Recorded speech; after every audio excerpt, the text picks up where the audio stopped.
You are listening to Making It in the Toy Industry, episode number 298. Welcome to Making It in the Toy Industry, a podcast for inventors and entrepreneurs like you. And now your host, Azhelle Wade. Hey there, toy people. Today I am interviewing the CEO of Shilling. Yes, we're going to talk all about their TOTY nominated product, the NeeDoh Nice Cube Swirl. The TOTYs are the Toy of the Year awards, of course. Okay, I think he's here. I gotta go. Let's get into this interview.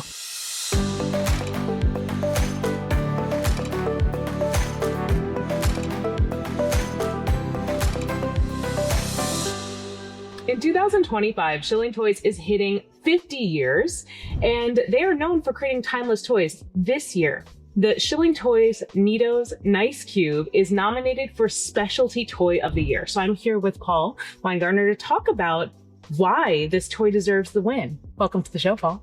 Hi, thanks. Thank you for having me. I'm so excited. So first of all, this is my first time getting my hand on the NeeDoh Nice Cube Swirl. Right. So tell me how it differentiates us from the other products, from the core product that you told me initially, because that's one that I have at home. Right, of course. Well, this is the Nice Cube, our Nice Cube that launched about 3 years ago. Has been extremely popular. It's just part of the growing NeeDoh family. NeeDoh is now going into its 10th year. Started off with single super soft squeeze ball, and that has just grown into now over 50 products. Was that the orange one I was playing with earlier? The orange one you were playing with earlier, yeah. Let me grab it. Yeah, okay. Okay. That one. Now that one's the fuzz ball. Oh, the fuzz ball. That's a relatively new one as well, but I can get you right here. Is the this is the original. Oh, show me the NeeDoh. original. So the original NeeDoh is, again, it's a super soft squeeze ball, and this just got us on the map. I mean, from the moment it launched, people fell in love with it. I think it just has a really appealing tactile quality. Almost like foam. Almost foam, right. It's just a real light fluff inside. So this is 10 years ago. 10 years ago. And you told me you joined Shilling 16 years. 16 years ago, that's right. Before we dive into why this toy should be the TOTY nominee, can you just tell me your first job at Shilling? My first job, well, I was running product development. I came into the company when it was family owned. The Jack and Dave Shilling were managing the business and founders. And I came in to run product development and bring some innovative products and expand the business. And so now that when this first product came out to put you on the map for these squish products, do you remember that day? Do you remember the development conversation? I really do. Yeah. I do. That was one of those moments where, like a lot of products, it happens bit by bit and then all at once. Okay. Right? We'd been thinking a lot about the sensory category, fidgets and tactile kinds of things, but we were looking for something that felt very familiar, but also something different from a experience standpoint. Yeah. And when we started to play around with different formulas, we kept trying to push it to make it softer and softer, as opposed to what people think about as a stress ball or something that's really good. And when we stumbled upon this, it just felt like almost iconic from the beginning, this, super bright neon, super soft squeeze ball. And so that really was the start of how do we brand this? How do we create something that's memorable and treat something that a lot of companies think about this kind of product is more of impulse and not necessarily something you would brand. Commodity almost, right? As a commodity. And we just fell in love with what we were creating. And so we wanted to give it something, a package, a brand that was as punchy and that's where simple. That's where this began. I love the neon take. You don't see that often. Well, you didn't before Shilling. Right. Yeah, exactly. You didn't see like neon in stress balls. Yeah, it was much more, I don't know, clinical. Yeah, more clinical. Right, that's true. And I've always loved neon colors and blacklight posters from my childhood, right?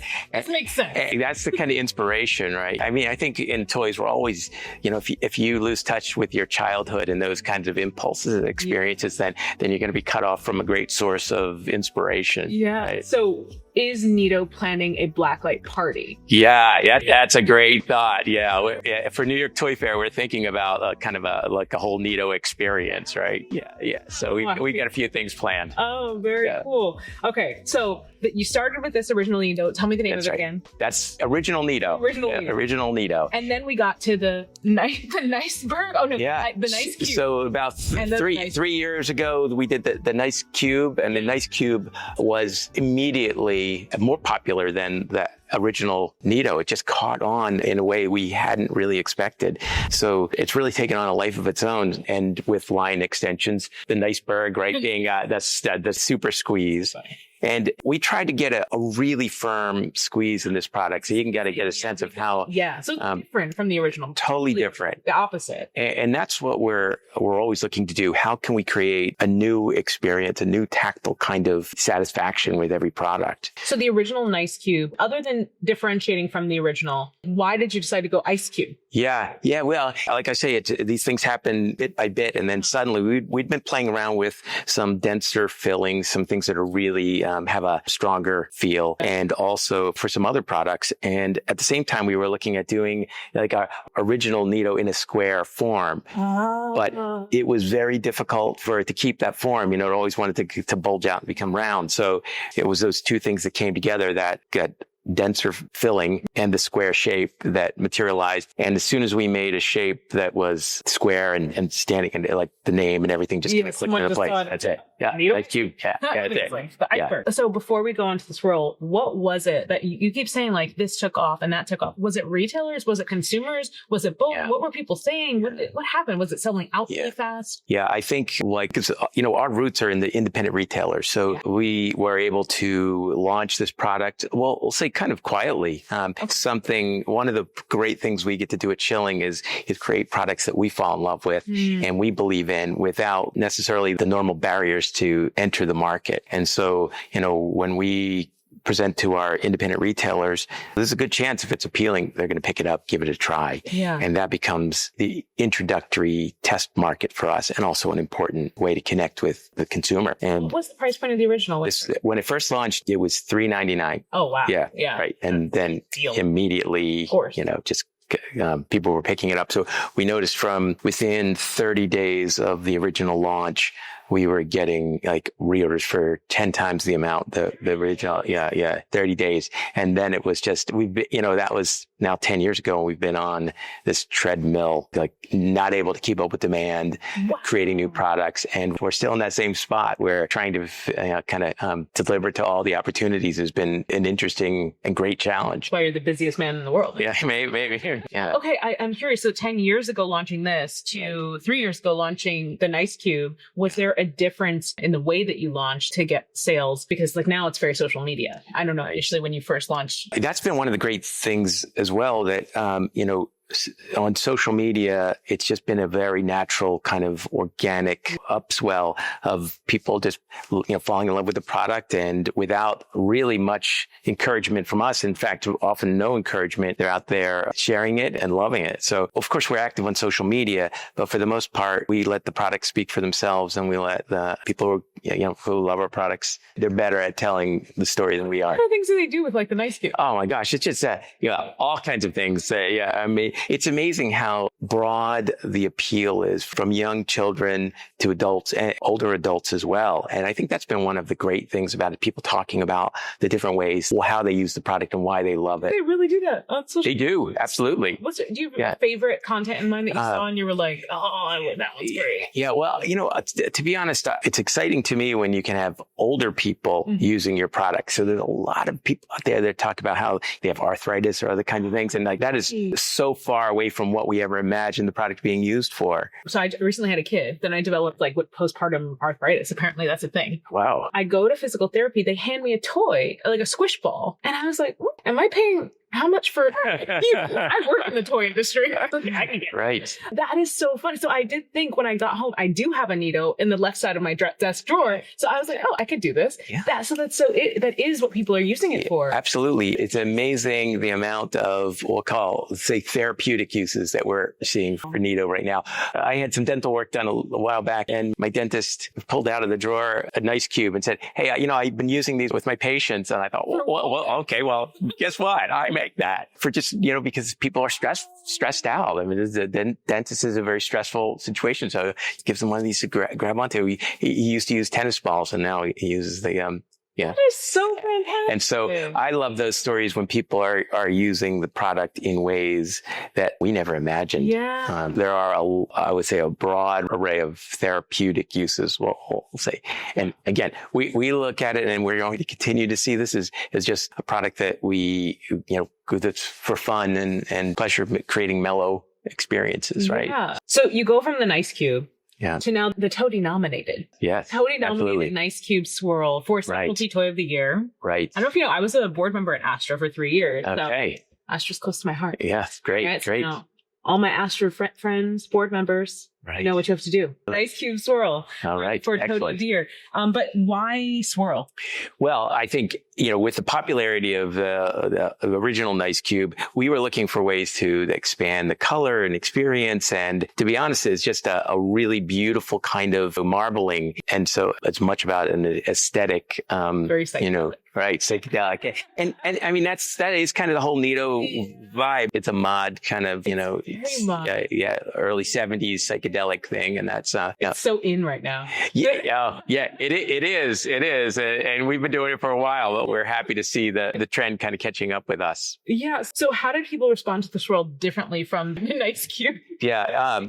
Well, I think that we were really at this point with the Nice Cube where the momentum was still growing, after 3 years. And I think launching this year with the Nice Cube Swirl, it was just at the perfect time for a new level of excitement. The translucency in this. Yes. Actually, we have 3 different colors in the Swirl with multiple colors inside there, and basically they all sell at the same rate. People just real. It's perfect. What's the retail price point on the Nice Cube Swirl? We're at $5.99. Wow. Okay. Beautiful. Yeah. Wow. So we can find these at specialty stores. I'd love to hear about something like a hiccup in the development process that actually led to an innovation. Maybe with the Swirl, hopefully. Right. Or any of the other ones. Yeah, that's interesting. That's a good question. Hiccups. I actually mentioned one when you talked about the original trying to make it a square. Yeah, that's right. That's one. And that's where, the evolution of a product, I think, is, to me, is always interesting how you have these surprises and maybe sometimes a mistake that turns out to be great. Yeah. But we had tried for a number of years to create other kinds of shapes with this super soft. Just didn't work. And at that point, we'd almost given up. And also you say, well, okay, it's a different shape, but is it really a different experience? And that's what we're really looking for here is how do you get a great tactile experience, a great look to the product, great name and positioning overall. Wow. No, this is great. So was there any influence from maybe the consumers commenting on the product online, maybe retailer comments that changed the evolution, the pricing? Yeah, absolutely. I think the biggest influence on us is just people who already have a variety of Neato and they're looking for other kinds of ways. We haven't talked about collectibility. I was just going to ask about the Neato collector. It's not something we ever imagined people collecting, Neato, but we get fan letters, actual handwritten fan letters. Yes. Stacks and stacks of them. Wow. And I've been doing this for a long time and it's been a while since I've gotten handwritten fan letters. Yeah, that's right. And they're from children, they're from young adults, they're from college students, from people, getting their law degree and older adults. It's amazing. Again, I just think it speaks to the range of people, but I love the letters from children, right? Because they're always throwing in their own ideas and also talking about their collections. So it gets back to that point where some kids have just drawers full of these. Is that one of the contents you see online, like people showing off? Yeah, of course. You see that? Of course. Yeah. Definitely. Wait, how many are there to collect? We have about 50 styles total right now. And then with color waves, there's more than that. So we have glow in the dark, like I mentioned, this one here is a fuzz ball and each, so it's got this like fuzzy little feeling on it and a different kind of squeeze. It's somewhere in between this and that, right? When I first touched it. Yeah. And then we've got one of our earlier ones we call it the snowball crunch. And it feels like a snowball when you, and so that's the, so that's what we're trying to do every time we launch something is give it a new visual, but also that tactile experience. That's what we hear from fans of Neato. What else can what else can you guys do from an experience standpoint? That's very cool. That's a different, do you guys work with inventors? We do work with inventors. Yeah, absolutely. Good to know. Any inventors listening, watching? NeeDoh Absolutely. work with inventors. Is there Absolutely. a place that they should go on your website to pitch ideas? We have, you could just reach out to our contact right on the website, and it'll get to the right people. Were there inventors involved in the NeeDoh Nice line? There haven't been inventors. We've been pitched a number of things from inventors, but none of that has been incorporated yet. But I think one of the challenges with products this simple is how do you innovate? How do you bring something unexpected? Yes. And, it's certainly possible. With a product like this, do you find yourself in China, Canton Fair, just looking for new materials? Is that the biggest source of inspiration? Yeah, for sure. I think a lot of what we're doing now is working very closely with our suppliers on new formulations and new materials. And sometimes it starts with the experience we're trying to achieve. And sometimes it starts with a material that is, might be a viable filling or, something that our suppliers, it's unusual right now for us to sort of stumble upon something at Canton Fair that we haven't seen because we're living this every day. But what percentage, can I ask, of the business or of the team is focused on NeeDoh Nice Cube? Like, how important is this become to the... Well, I think NeeDoh in general has become, it's a very important part of our overall business, very, very significant. And Nice Cube and extensions of Nice Cube are, right now, they're top of our list on, but we're also looking at what's next. Yes, what's the next? You're only as good as your last idea. Someone recently on the podcast said that to me. You're only as good as your most recent idea in the toy industry. Absolutely. Yeah. And, and that's what makes it exciting to us because we have, I would say we probably have about 10 years worth of product already on the drawing board. Love. So it's one of those, from our perspective, the tactile sensory category is kind of coming into its own now, but it's been around forever. Right. And I think we've got a world where people are on their phones, they're on their screens, and, that opportunity to have something in your hand and fidget, use it in school, wherever. That's one of the great things. We have wide acceptance in the classroom because it's quiet. It's quiet. Right. And that's so funny. I'm just wondering, the first item you said you had reorders within 30 days. Yeah. I mean, now you probably can predict demand better, but still, like you said, you're chasing. Did the Swirl have that same experience? Still, like landed, you sold more than expected? Absolutely. That's been the case for almost every item we've launched. So you expect to have something that, really. We've been fortunate to get it right a lot more than we haven't. So I think that's, again, it's because, we're looking to create things that we love, but also we're listening a lot to consumers, right? Yeah. And there's no shortage of feedback out there, right? It's inspiring. I have to feel like hearing you talk and touching it, I can't help but be inspired myself. Like, it's a creative toy. It makes you think and it makes you feel and makes you, you sit down and focus. Yeah, absolutely. It's interesting. Some of the things we see people doing, they're so simple. And you're like, wow, it's almost, I think it relates to the therapeutic qualities, if you will. Yeah. Like, you see a lot of people stacking the iceberg, the nice cube, and then a nice ice baby. For some reason, this has become sort of a thing to do. Just stack them up, right? Yes. I didn't even think about that. Yeah. But that's true. It reminds me of that little kid stacking. Yeah, exactly. Exactly. Oh, wow. Anyway, it's stacking is... I'm like seeing how far they squish into each other. I think so. Kind of like... Because there's a slow motion kind of settling down, right? Yeah. It's like entertaining. It's like a snowman. Yeah. Stack your snowball cube ones. Snowman. Cute. So this is your first TOTY nomination. Have you won other awards for the NeeDoh Cube? We've been recognized for NeeDoh in a number of areas, but the first TOTY nomination. So who encouraged you? Did you go after the nomination? Did someone tap you?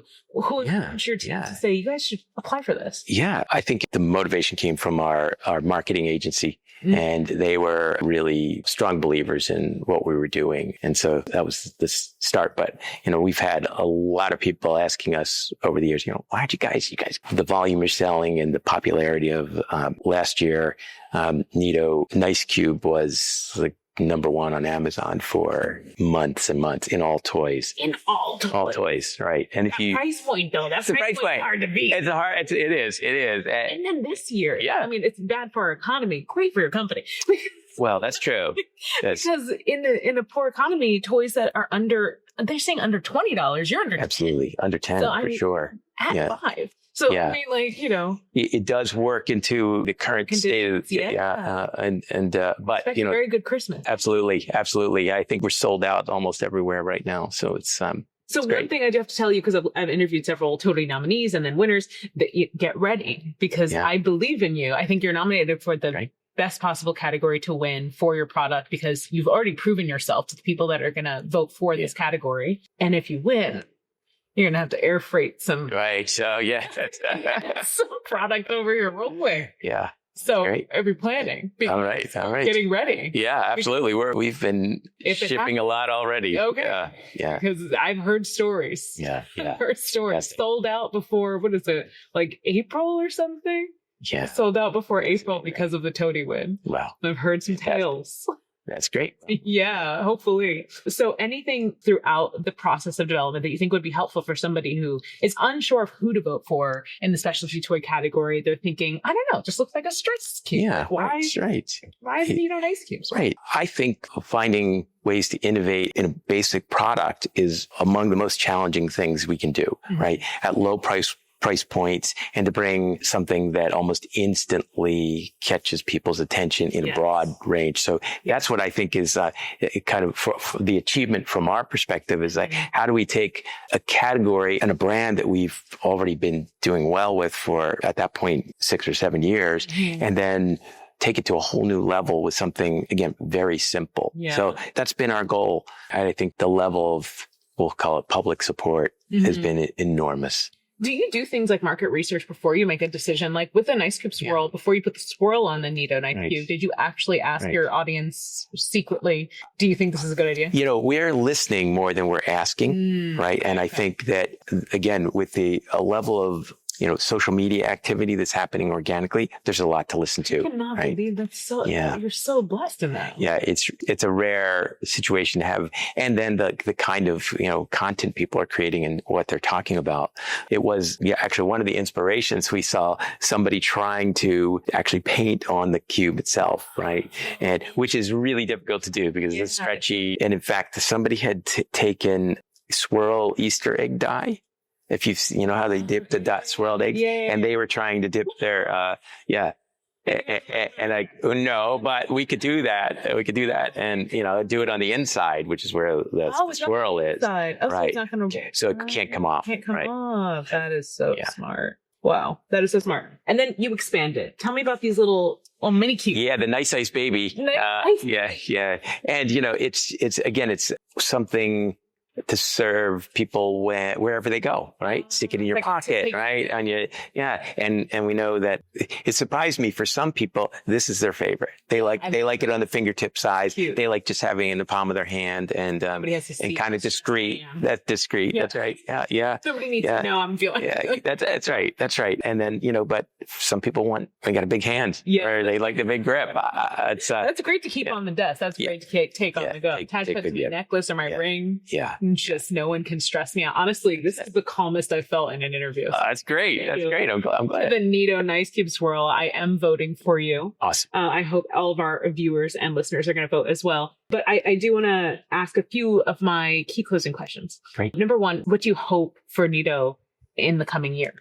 Yeah, great. Well, I hope that the enthusiasm we see from consumers continues. And I hope that as we continue to launch new products, that we get anywhere near the same reception that we're getting here. Yeah. And we've got a lot of great stuff in the pipeline. How frequently can we expect new products to come out? Multiple times a year, but typically spring and fall, normal kind of toy launch times. Like 5 products drop in spring and fall? Well, this year we'll probably be launching about 20 new products. Yeah, so we got spring and fall. Between spring and fall, we got a really broad array of very interesting new sensory experiences, new kind of form factors, and some very different from what we're doing here too. I'm sorry, I got to roll back because you've been with Shillings for 16 years. You must remember the moment that someone said, or maybe it was you who said, we should get into the sensory space. Yeah. And I want to encapsulate that moment if you remember.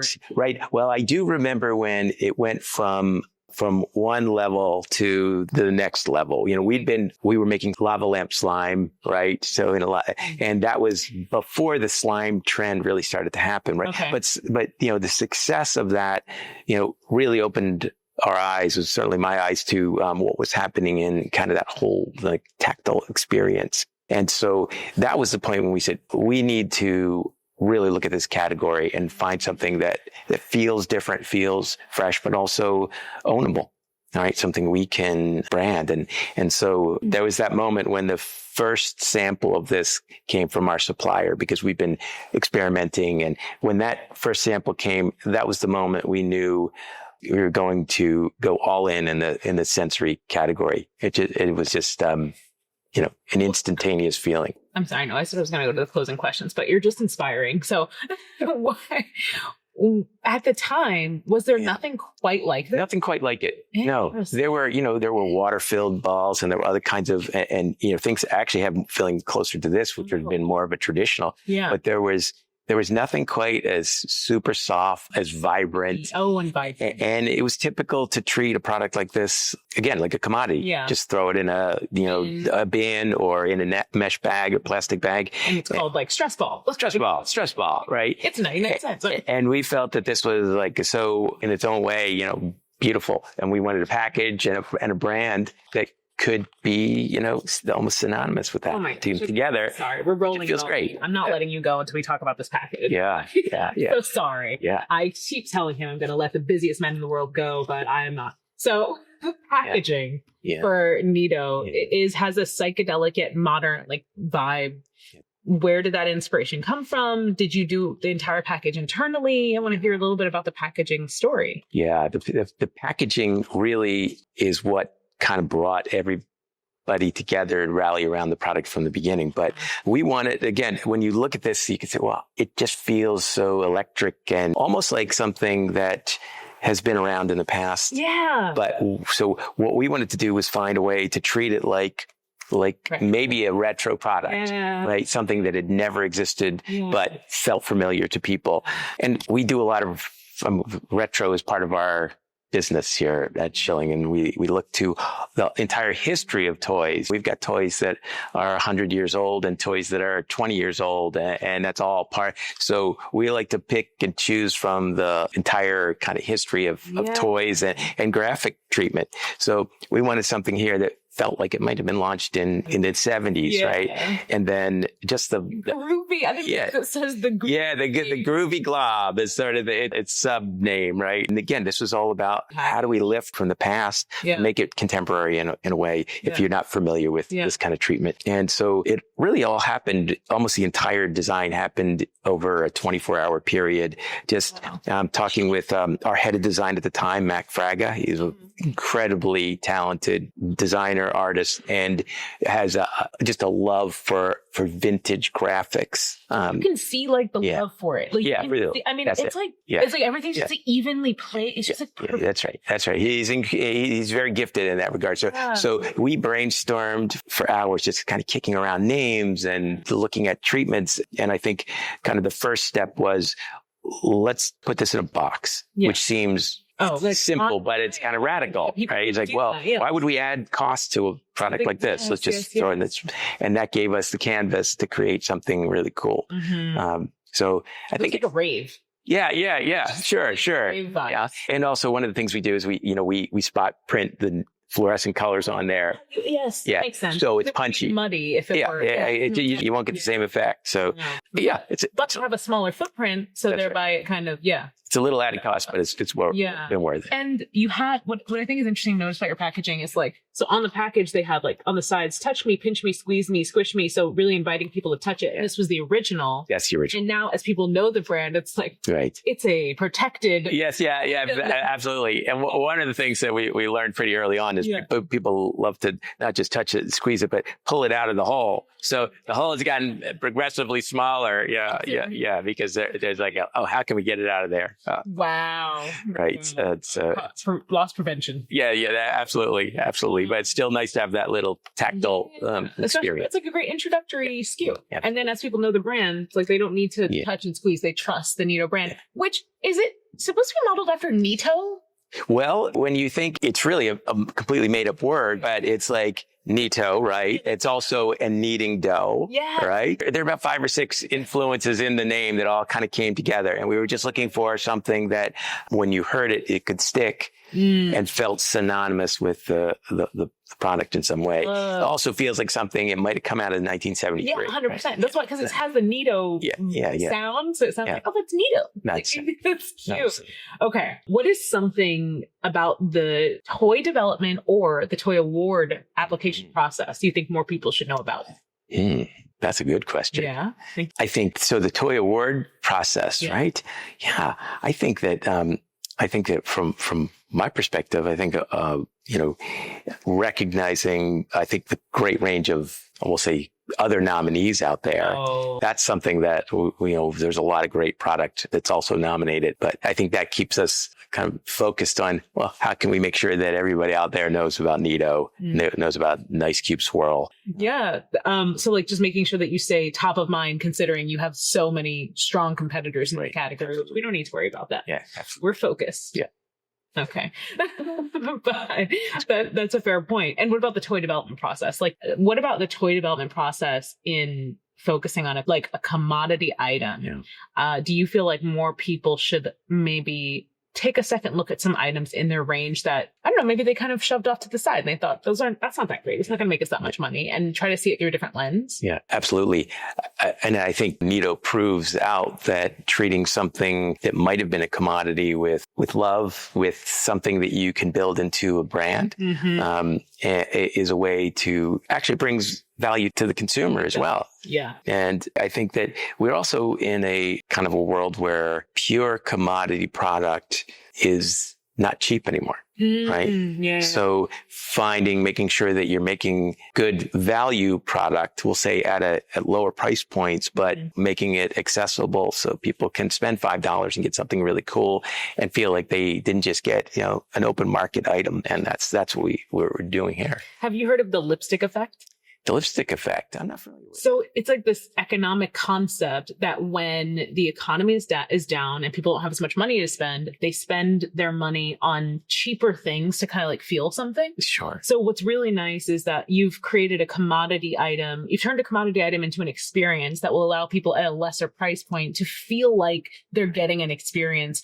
And rather than going to that like bargain bin and picking up a stress ball and feeling like I'm stressed and now I have this ball that's a clinical piece of thing I need in my house. But now they get to buy a Neato Nice Cube and feel like they did something special for themselves, so their loved ones, and it's actually a therapeutic product and a play product. Right. That's great. That's a great way to think about it. For sure. You did it. I heard about the effect online. But no, it's great. So, okay, I've got to ask you this question. You're going to be focusing on another toy for a second. What toy or game blew your mind as a kid? Wow. Without being too focused on what we do and not necessarily. Kids. Yeah. One of my favorite products when I was a kid was the lava lamp. Oh, really? And I remember back at that time, they were actually quite expensive. They were $40 back in the way back. Oh, right. They were like a luxury item. A luxury item, right? So I think I must have, begged my parents for a year for a lava lamp till when they finally, and you think, well, why does a kid want a lava lamp? Well, that's. Did you just sit there and stare at it? Yeah, my brother and I had it in our room. We shared a room, and we had that lava lamp in our room until we went to college. And my brother took it with him for years and years. So not a toy per se, but but something that I think continues to fascinate people today as well. Yeah. That is, you guys still do lava lamps. Yeah, we do lava lamps, a lot of lava lamps, right? It is like kind of, it's a different type of sensory experience, isn't it? It's like a mental sensory, I guess. Yeah, we, in a way we think about Neato and the whole look, like we like to say, it's just chills you out. And the same thing with lava lamp, right? It has its own kind of therapeutic kind of, calming effect. And we need that so much. Like just things that are interesting enough to, it's so hard to pull us away from screens. Well, for sure. I have a new baby. He's only 5 months. God forbid you notice the TV is on in the background. I'm like, what are you looking at? there's nothing there. Yeah. And I'd love to turn on a lot, because I think a lava lamp would definitely take his attention. Yeah, for it's sure. mentally stimulating. It's weird. It's interesting. The light is there. We don't need something like a TV on. And it's organic, right? It's kind of like watching fire or a fireplace, right? It's just constantly ever changing. Yeah. And that's what always surprises me when people get a lava lamp. I give them out to a lot of friends, and they're like, "Oh, lava lamp! Oh, that's kind of." And then the next thing you know, "Oh my God, I love the lava lamp! Right? I got it on all the time." And that, get a lava yeah, absolutely, absolutely. The lava lamp. It's surprising for people who, of course, it's iconic and everybody knows it, but a lot of adults, they're not really thinking, "Oh, I want a lava lamp." Yeah. A neighbor of mine, her husband was not well. And she said, "Oh, it might be kind of cool if he had a lava lamp in his room." Yeah. So we got him a lava lamp, and he's like, "Wow, we love the lava lamp. We turn off the TV and we watch the lava lamp, right?" And it sounds crazy, but it's just gets you into it. Seen a lava lamp in years. Yeah. So when you say NeeDoh is going to be synonymous with sensory play, but not just what you typically think of sensory play, hand sensory, tactile sensory play, is it going to be maybe optical sensory play and audible sensory play and all that? Yeah. Well, you're onto something, right? For sure. I'm sharing secrets. and that's our goal here, is that how do we expand beyond just the physical tactile and the whole full on sensory experience, right? Ooh, that's exciting. I do see a match and sniff something over there. Oh yeah. Also a little sensory game, right? Yeah, that's it. Love it. Okay, before we give away the farm, right. I'm gonna wrap up this interview, but where can people go to buy their own NeeDoh Nice Cube Swirl? Yeah, you can find a Nice Cube Swirl all over the place. You can find it at major retailers, Walmart, and independent retailers on Amazon. I mean, we're very widely distributed out there. But for sure, a lot of independent retailers will have Nice Cube Swirl. Oh, awesome. Paul, thank you so much. And congratulations. I didn't even say. Congratulations on your TOTY nomination for Specialty Toy of the Year. Thank you, Azhelle. Huge congratulations. Thank you. How does that even feel? Yeah, it feels fantastic. We're phone's already ringing. So excited. Yeah. Right. So if you want to vote for NeeDoh Nice Cube Swirl for Specialty Toy of the Year, head over to toyawards.org or head over to thetoycoach.com/TOTY, that's TOTY, where we're sharing all of our top picks for the Toy Award nominees, and we're sharing all the links so you can vote right away. Now, if you are in the toy industry, you can vote for the NeeDoh Nice Cube Swirl for Specialty Toy of the Year. If you're not in the toy industry, you can still vote this brand for People's Choice Award. Now, if you are a toy influencer, I have a little bit of a secret for you. If you're a toy influencer, you can count as media. And if you're not already registered to vote, contact the Toy Association, info@thetoyassociation.org or info@thetoyassociation.com. to get yourself registered as media. You count as media. You can vote this toy for Toy of the Year. Paul, thank you so much for your time today. This was such an informative interview. Great. Thank you, Azhelle. I am so excited for you. And I think that this is going to be a win. Awesome. I do. Great. Thank you so much. Thanks for listening to Making It in the Toy Industry podcast with Azhelle Wade. Head over to thetoycoach.com for more information, tips, and advice.